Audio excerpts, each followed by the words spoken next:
Chapitre 15. L'affaire du blanchiment d'argent saoudien. En 1974, un diplomate saoudien me montra des photos de Riyad, la capitale de son pays. On voyait sur l'une d'elles un troupeau de chèvres fouillant dans des tas d'ordures à l'extérieur d'un édifice gouvernemental. Quand je lui demandai pourquoi ces chèvres étaient là, il me répondit qu'elles étaient le principal système d'élimination des déchets de la ville. Cette réponse me choqua. Aucun Saoudien qui se respecte ne ramasserait les ordures, me dit-il. Nous laissons cela aux animaux. Des chèvres, dans la capitale du plus grand royaume pétrolier du monde. C'était incroyable. À l'époque, je faisais partie d'un groupe de consultants qui commençaient à rassembler les éléments d'une solution à la crise du pétrole. Ce troupeau de chèvres m'aida à voir dans quelle direction cette solution pouvait évoluer, étant donné le peu de développement qu'avait connu ce pays depuis 3 siècles. L'histoire de l'Arabie saoudite fut fortement marquée par la violence et le fanatisme. Au XVIIIe siècle, Mohammed ibn Saoud, un chef de guerre local, s'unit aux fondamentalistes de la secte ultra-conservatrice des Wahhabites. Durant les 2 siècles qui suivirent, la famille des Saoud et ses alliés wahhabites conquirent la plus grande partie de la péninsule arabique, y compris les 2 villes saintes de l'islam, la Mecque et Médine. La société saoudienne reflétait l'idéalisme puritain de ses fondateurs et l'on y appliquait à la lettre les préceptes du Coran. Une police religieuse veillait à ce que l'on prît 5 fois par jour. Les femmes devaient se couvrir de la tête aux pieds. Les criminels subissaient un châtiment sévère. Les exécutions publiques et les lapidations étaient monnaie courante. Lors de ma première visite à Riyad, je fus très étonné lorsque mon chauffeur me dit que je pouvais laisser ma caméra, mon porte-documents et même mon portefeuille dans la voiture, non fermée à clé et garée près d'un marché à ciel ouvert. « Personne ne songerait à vous voler ici, me dit-il. Les voleurs se font couper la main. » Plus tard, le même jour, il me demanda si je désirais aller au square nommé Coupe-Coupe pour y assister à une décapitation. L'extrême puritanisme des Wahhabites rendait les rues exemptes de voleurs, mais au prix des pires châtiments corporels pour ceux qui violaient la loi. Je déclinai l'invitation. La conception saoudienne de la religion, qui constitue un élément important de la politique et de l'économie du pays, a contribué à l'embargo pétrolier qui a secoué l'Occident. Le 6 octobre 1973, Yom Kippour, fête juive du Grand Pardon, l'Égypte et la Syrie attaquèrent Israël simultanément. Ce fut le début de la guerre du Kippour, la 4e et la plus destructrice du conflit israélo-arabe, celle qui eut les plus graves conséquences pour le reste du monde. Le président de l'Égypte, Anwar al-Sadat, fit pression sur le roi Faisal d'Arabie saoudite afin qu'il riposte contre la complicité des États-Unis avec Israël en utilisant l'arme du pétrole. Le 16 octobre, l'Iran et les 5 Émirats du Golfe, dont l'Arabie saoudite, annoncèrent une augmentation de 70% du prix du pétrole. Lors d'un sommet à Koweït, les ministres arabes du pétrole étudièrent aussi d'autres options. Le représentant irakien proposa avec véhémence de prendre les États-Unis pour cible. Il proposa aux autres délégués de nationaliser les compagnies américaines établies dans le monde arabe, d'imposer un embargo pétrolier total aux États-Unis et à tous les autres pays qui appuyaient Israël, et de retirer des banques américaines tous les capitaux arabes. Il fit remarquer que les comptes bancaires arabes étaient substantiels et que cette mesure pourrait créer une panique semblable à celle de 1929. Les autres ministres arabes répugnèrent à une action aussi radicale, mais, le 27 octobre, ils décidèrent néanmoins d'imposer un embargo limité qui commencerait par une réduction de 5% de la production, suivie d'une réduction mensuelle identique jusqu'à ce que leurs objectifs politiques soient atteints. Ils s'entendirent sur la nécessité de punir les États-Unis pour leur soutien à Israël en leur imposant le plus sévère embargo. Plusieurs des pays présents annoncèrent qu'ils réduiraient leur production de 10% plutôt que de 5%. Le 19 octobre, le président Nixon demanda au Congrès de voter une aide de 2,2 milliards de dollars à Israël. Le lendemain, l'Arabie saoudite et les autres producteurs arabes décrétèrent un embargo total sur toutes les livraisons de pétrole aux États-Unis. L'embargo pétrolier prit fin le 18 mars 1974. Il n'avait pas duré très longtemps, mais ses conséquences furent énormes. Le prix de vente du pétrole saoudien passa de 1,39$ le baril en janvier 1970 à 8,32$ le 1er janvier 1974. Les politiciens et leurs successeurs n'oublieraient jamais les leçons apprises dans la première moitié de la décennie 70. À long terme, le traumatisme subi pendant ces quelques mois permit à la corporatocratie de se renforcer. Ces trois piliers, les grandes compagnies, les banques internationales et le gouvernement, se lièrent encore plus étroitement. L'embargo eut aussi pour résultat d'importants changements de politique et d'attitude. Washington et Wall Street décidèrent qu'à l'avenir un tel embargo ne serait pas toléré. Après 1973, la protection de notre approvisionnement pétrolier, qui avait toujours été une priorité, devint une véritable obsession. L'embargo fit de l'Arabie saoudite un acteur de la politique mondiale et força Washington à reconnaître son importance stratégique pour notre économie. En outre, il incita les corporatocrates américains à chercher désespérément des moyens de ramener les pétrodollars aux États-Unis et à réfléchir sur le fait que le gouvernement saoudien ne disposait pas de structures administratives et institutionnelles adéquates pour gérer sa richesse croissante. Pour l'Arabie saoudite, l'augmentation des revenus pétroliers due à la hausse des prix n'eut pas que des avantages. Des milliards de dollars remplirent les coffres de l'État, mais les croyances religieuses des Wahhabites en furent affaiblies. Les riches saoudiens se mirent à voyager partout dans le monde. Ils fréquentèrent les écoles et les universités européennes et américaines. Ils achetèrent des voitures luxueuses et meublèrent leurs maisons à l'occidental. Le rigorisme fut remplacé par une nouvelle forme de matérialisme et c'est ce qui procura aux corporatocrates une solution à leur crainte d'une future crise pétrolière. Presque aussitôt après la fin de l'embargo, Washington se mit à négocier avec les Saoudiens, leur offrant une assistance technique, du matériel et un entraînement militaire, ainsi que l'occasion de moderniser leur pays en échange de pétrodollars et, mieux encore, de l'assurance qu'il n'y aurait plus jamais d'embargo pétrolier. Les négociations aboutirent à la création d'une organisation extraordinaire, la Commission économique conjointe américano-saoudienne. Connue sous le nom de JECOR, J-E-C-O-R, elle s'appuyait sur un concept innovateur, tout à fait à l'opposé des programmes traditionnels d'aide à l'étranger. C'est l'argent saoudien qui servirait à engager des compagnies américaines pour développer l'Arabie saoudite. Bien que la gestion générale et la responsabilité fiscale en fussent confiées au ministère américain des Finances, cette commission était extrêmement indépendante. Elle dépenserait des milliards de dollars en plus de 25 ans sans la moindre supervision par le Congrès. Comme aucun fonds américain n'était impliqué, il n'avait aucune autorité en cette matière, malgré le rôle du ministère des Finances. Après avoir étudié en détail le fonctionnement de JECOR, David Holden et Richard Jones conclurent. Ce fut le plus important accord du genre jamais passé par les États-Unis avec un pays en développement. Il leur permettait de s'implanter profondément dans le royaume saoudien en renforçant l'interdépendance des deux pays. Dès le début, le ministère des Finances introduisit Maine dans le processus à titre de conseiller. Je fus convoqué. On me dit que mon rôle serait crucial et que tout ce que je ferais ou apprendrais devait demeurer strictement confidentiel. De mon point de vue privilégié, cela ressemblait à une opération clandestine. À l'époque, on me fit croire que Maine était le principal consultant dans le processus, mais j'ai réalisé par la suite que nous n'étions que l'un des plusieurs consultants dont on recherchait l'expertise. Puisque tout avait lieu dans le plus grand secret, je n'avais pas connaissance des discussions du ministère des Finances avec les autres consultants et je ne peux donc aucunement être sûr de l'importance de mon rôle dans cette entente sans précédent. Je sais toutefois que cet accord établissait de nouvelles normes pour les assassins financiers ainsi que des approches innovatrices pour promouvoir les intérêts de l'Empire.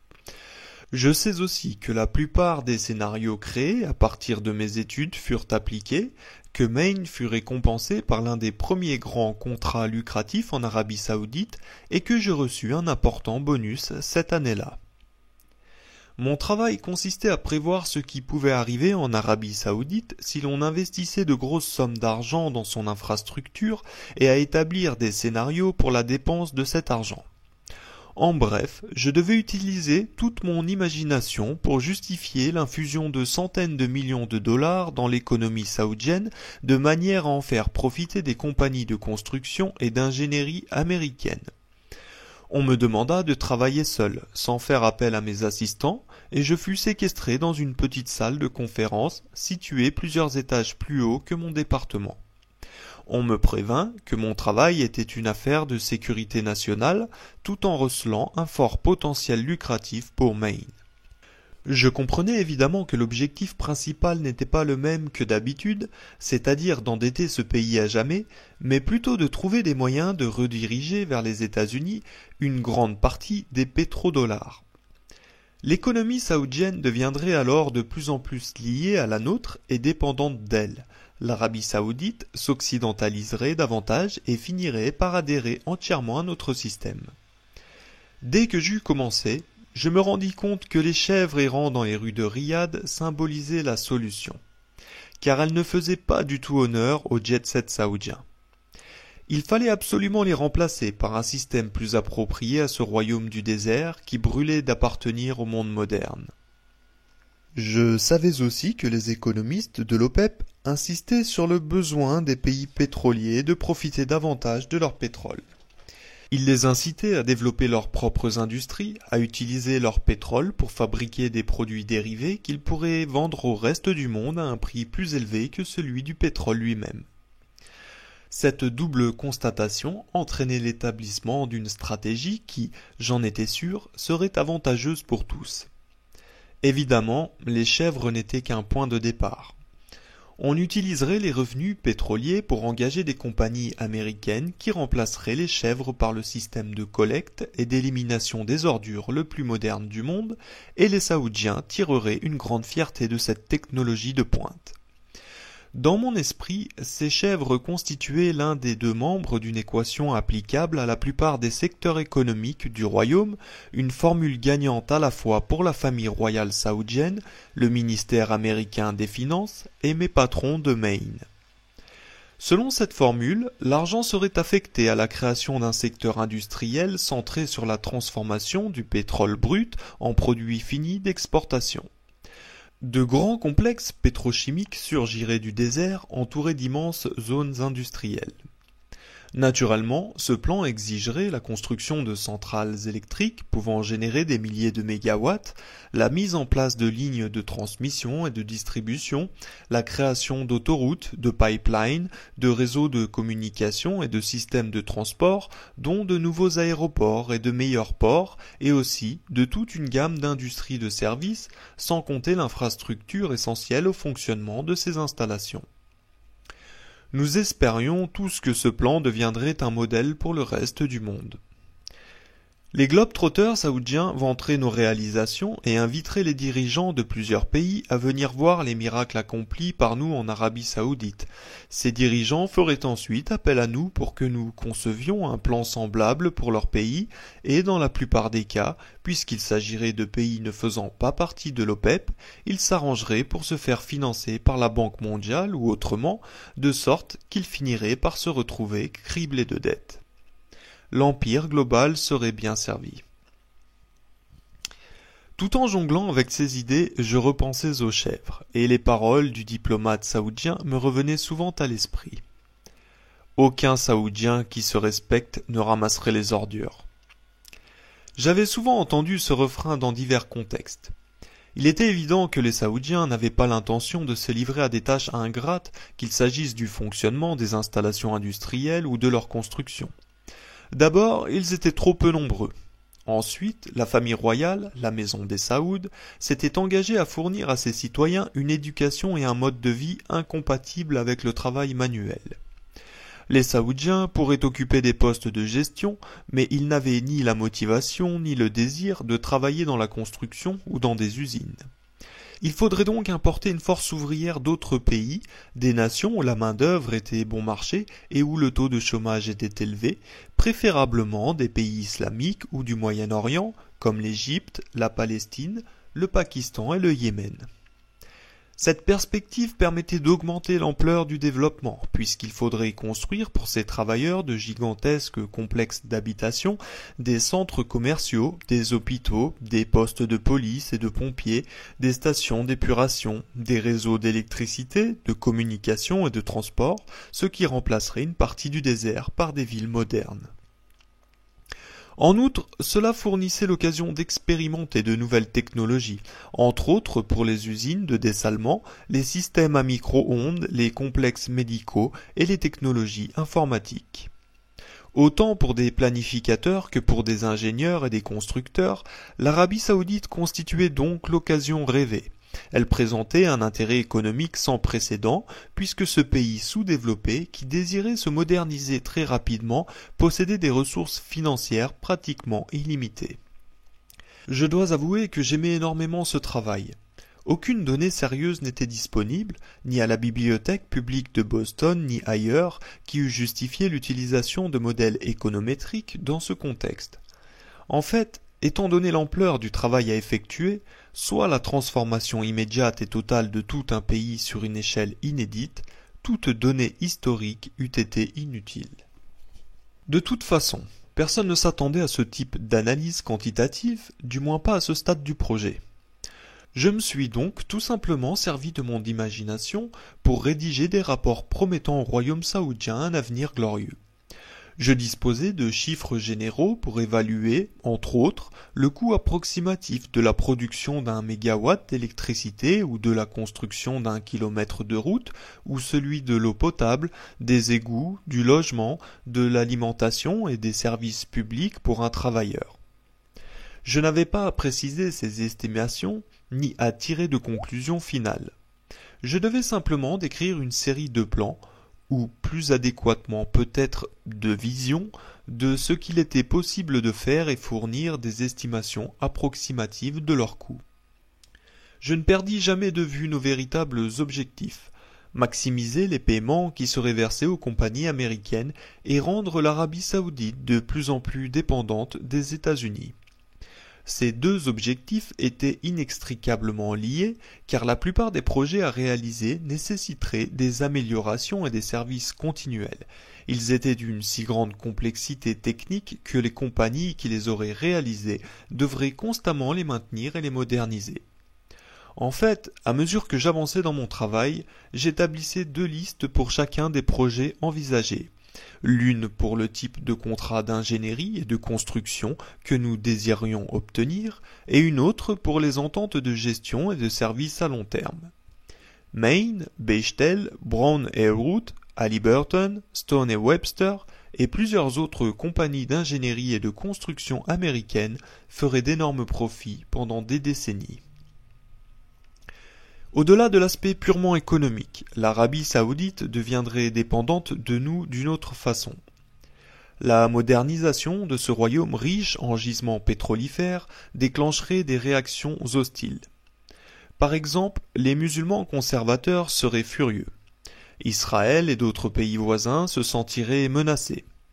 Le développement économique de l'Arabie saoudite susciterait sans doute la croissance d'une autre industrie, celle de la protection de la péninsule arabique.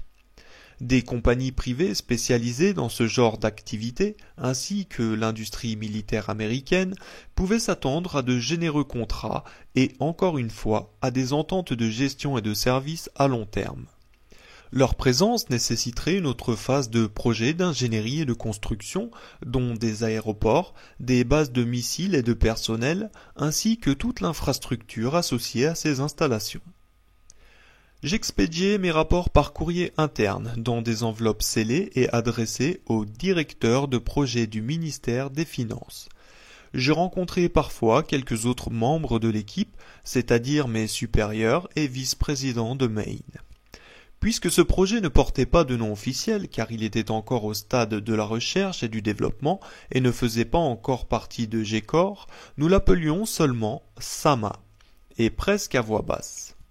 Cela signifiait Saudi Arabian Money Laundering Affair, l'affaire du blanchiment d'argent saoudien. Mais il s'agissait aussi d'un jeu de mots ironique, car la banque centrale du royaume s'appelait Saudi Arabian Monetary Agency, Agence monétaire saoudienne, ou SAMA. Parfois, un représentant du ministère des Finances se joignait à nous lors de nos réunions, où je posais très peu de questions. Je me contentais de décrire mon travail, de répondre à leurs commentaires et d'acquiescer à leurs demandes. Les vice-présidents et les représentants des finances étaient particulièrement impressionnés par mon idée de conclure des ententes sur la gestion et le service à long terme. L'un des vice-présidents créa même une formule que nous utilisâmes ensuite fréquemment pour décrire le royaume. Une vache que nous pourrons traire jusqu'à notre retraite. Mais pour moi, cette formule évoquait toujours des chèvres plutôt que des vaches. C'est au cours de ces réunions que j'ai fini par me rendre compte que plusieurs de nos compétiteurs étaient engagés dans les mêmes tâches et que tous s'attendaient à obtenir de lucratifs contrats comme résultat de leurs efforts. Je présumais que Main et les autres firmes couvraient les frais de ce travail préliminaire, prenant un risque à court terme afin d'obtenir une part du gâteau. Le numéro sous lequel j'inscrivais le nombre de mes heures de travail sur ma carte personnelle de pointage semblait celui d'un compte administratif de frais généraux, ce qui renforçait cette présomption. C'était là une approche typique de la phase préparatoire de la plupart des projets. Dans ce cas-ci, l'investissement initial excédait sûrement de beaucoup la norme, mais les vice-présidents semblaient extrêmement confiants de récupérer leur mise. Bien que nos compétiteurs fussent aussi dans la course, nous présumions qu'il y aurait suffisamment de travail pour tous. De plus, j'étais dans le métier depuis assez longtemps pour savoir que les récompenses dépendraient de l'acceptation de notre travail par le ministère des Finances et que les meilleurs contrats seraient octroyés aux consultants dont l'approche aurait finalement été adoptée. C'était pour moi un défi personnel que de créer des scénarios qui se rendraient jusqu'au stade de la conception et de la construction. Ma cote était à la hausse à Main et, si nous réussissions, mon rôle clé dans la SAMA la ferait monter encore d'un cran. Lors de nos réunions, nous discutions ouvertement de la possibilité que la SAMA et toute opération GECOR créent un précédent. Il s'agissait là d'une approche innovatrice pour la création de travaux lucratifs dans des pays qui n'avaient pas besoin d'emprunter aux banques internationales. L'Iran et l'Irak, par exemple, s'imposaient aussitôt à l'esprit. La nature humaine étant ce qu'elle est, nous pressentions que les dirigeants de tels pays auraient vraisemblablement envie d'imiter l'Arabie saoudite. Il ne faisait aucun doute que l'embargo pétrolier de 1973, qui avait d'abord semblé très néfaste, aurait finalement des retombées inattendues pour les compagnies d'ingénierie et de construction, ce qui ferait progresser davantage l'empire global. Je travaillais intensément à cette phase visionnaire, durant environ 8 mois, quoique jamais plus que quelques jours à la fois, séquestré dans ma salle de conférence privée ou dans mon appartement surplombant les jardins publics de Boston. Tous les membres de mon personnel avaient aussi d'autres tâches et savaient très bien se débrouiller sans moi, même si je vérifiais périodiquement leur travail. Avec le temps, le secret fut levé. De plus en plus de gens surent qu'il se préparait un gros projet impliquant l'Arabie saoudite. L'excitation s'accrut, les rumeurs allèrent bon train. Les vice-présidents et les représentants du ministère des Finances se firent plus ouverts, sans doute parce qu'ils avaient eux-mêmes accès à plus d'informations à mesure qu'émergeaient les détails de l'ingénieux complot. Selon ce projet en évolution, Washington demandait aux Saoudiens de garantir le maintien de l'approvisionnement en pétrole à un niveau qui pourrait évidemment fluctuer, mais qui demeurerait toujours acceptable aux États-Unis et à leurs alliés. Si jamais d'autres pays, comme l'Iran, l'Irak, l'Indonésie ou le Venezuela, menaçaient de mettre l'embargo, l'Arabie saoudite pourrait combler le vide avec ses immenses réserves, ce qui suffirait à décourager les autres pays d'envisager un embargo. En échange de cette garantie, Washington offrait à la maison des Saouds un soutien politique total et non équivoque et, si nécessaire, un appui militaire, lui assurant ainsi qu'elle continuerait à diriger le pays. La famille royale pouvait difficilement refuser cette offre, étant donné la position géographique de l'Arabie saoudite, son absence de puissance militaire et sa grande vulnérabilité à ses voisins, comme l'Iran, la Syrie, l'Irak et Israël. Naturellement, Washington utilisa cet avantage pour imposer une autre condition essentielle qui redéfinissait le rôle des assassins financiers dans le monde et servirait de modèle à de futures interventions dans d'autres pays, plus particulièrement l'Irak.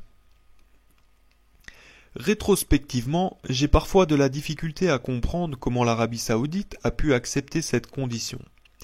Il est certain que les autres pays du monde arabe, ceux de l'OPEP et d'autres pays islamiques, furent choqués quand ils découvrirent les termes de l'entente et la façon dont la famille royale s'était rendue aux demandes de Washington. La condition était celle-ci. L'Arabie saoudite utiliserait ses pétrodollars pour acheter des titres d'État américains.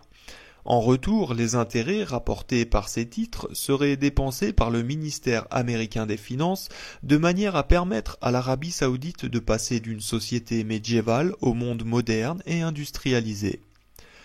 En d'autres termes, les intérêts composés générés par les milliards de dollars de revenus du pétrole du royaume serviraient à payer des compagnies américaines pour qu'elles réalisent la vision que j'aurais présentée, ainsi sans doute que quelques-uns de nos compétiteurs, afin de faire de l'Arabie saoudite une puissance industrielle moderne. Notre propre ministère des Finances nous engagerait, aux frais des Saoudiens, pour construire des infrastructures et même des villes entières dans toute la péninsule arabique. Même si les Saoudiens se réservaient le droit d'être consultés sur la nature générale des projets, il restait que c'était un petit nombre d'étrangers, des infidèles aux yeux des musulmans, qui détermineraient l'apparence future et le caractère économique de la péninsule arabique.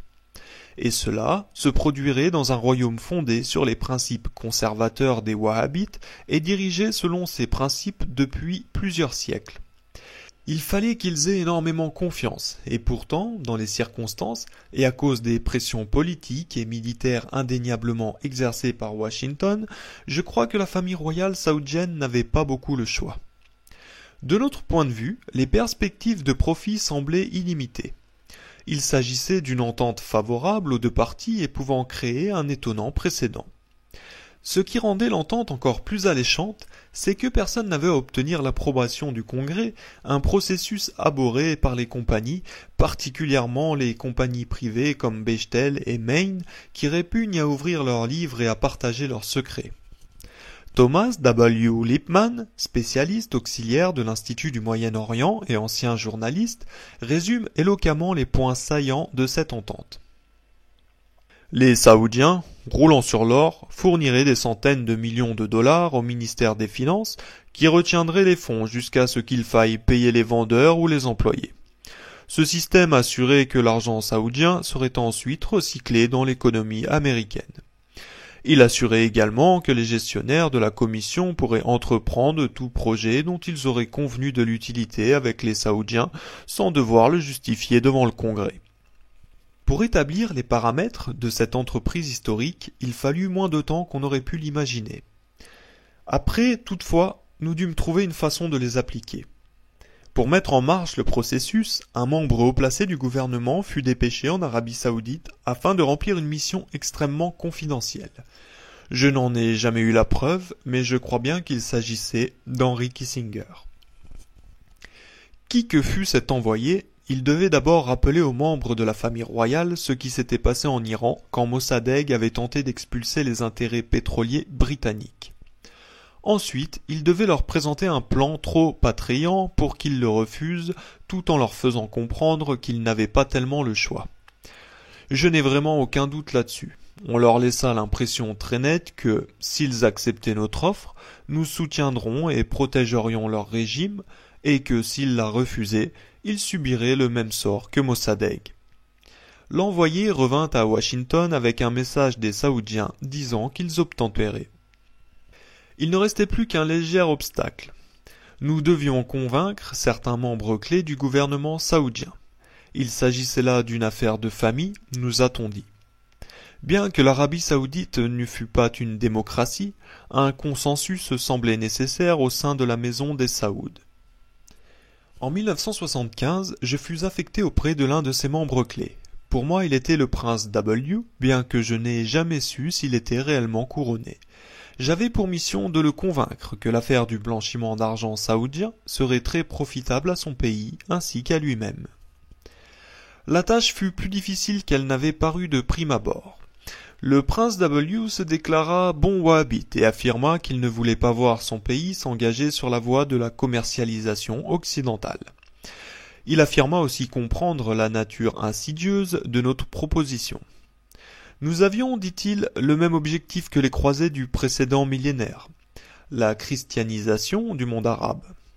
En fait, il avait partiellement raison. À mon avis, la seule différence entre nous et les croisés résidait dans le registre.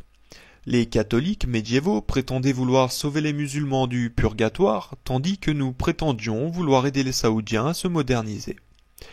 En vérité, je crois que les croisés, tout comme la corporatocratie, cherchaient d'abord à étendre leur empire. Mis à part ses croyances religieuses, le prince W avait un faible pour les jolies blondes.